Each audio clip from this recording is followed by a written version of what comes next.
Assalamu alaikum. So today we're looking at the name of Allah al-Latif, which is often translated as the subtle one. But this name is so much more than just that. And this is probably one of my absolute favorite names of Allah. And I'm not sure how I'm going to get through this video because it makes me so emotional.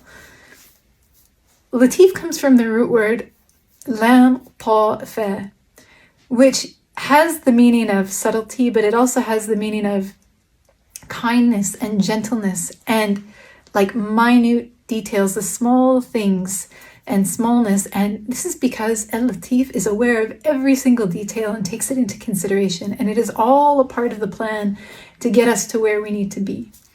And so even in those subtleties, those small things that perhaps we are not even aware of, al-Latif is all aware of it. And it is all a part of the plan of Allah.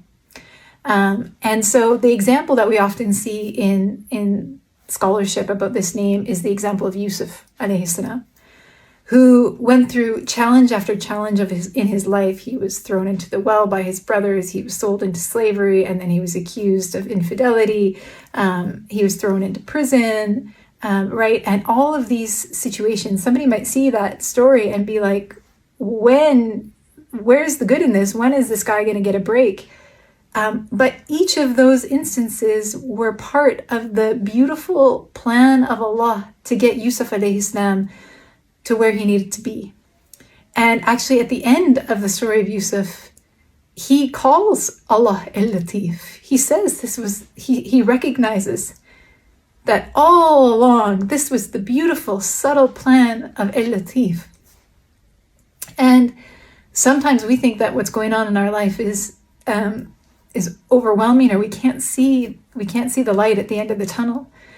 But then all of a sudden something could just, maybe we meet somebody at the right moment, or maybe we see something or read something exactly when we need it. And this is the beautiful subtlety of al-Latif. And there are ways that he blesses us that we aren't even aware of, we aren't even grateful for. And there are things in the beauty of his plan that we will never recognize. And that is his subtle and kind gentleness and his beauty. And I think perhaps it's really personal for me because I think of all the things that needed to happen in my life for me to be able to accept Islam, the people that I needed to meet, the places I needed to be.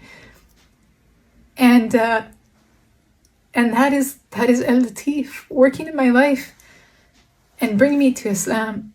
And we all have those things. Maybe it's even watching this video for you. And the Prophet ﷺ, he told Aisha radiallahu anha that Allah loves gentleness and we should show gentleness. So we can use this beautiful name to make dua.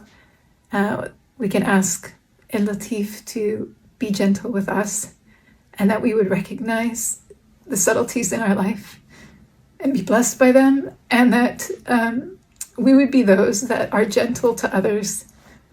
And the other beautiful thing, sorry, I'm looking at my notes here. The other beautiful thing about this name is that it's often paired with the name Al-Khabir. So Allah is Al-Latif, even the smallest things, He's all aware of every single detail.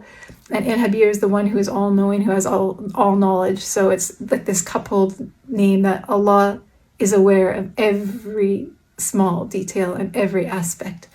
Subtle, small, and even if we are not aware of it.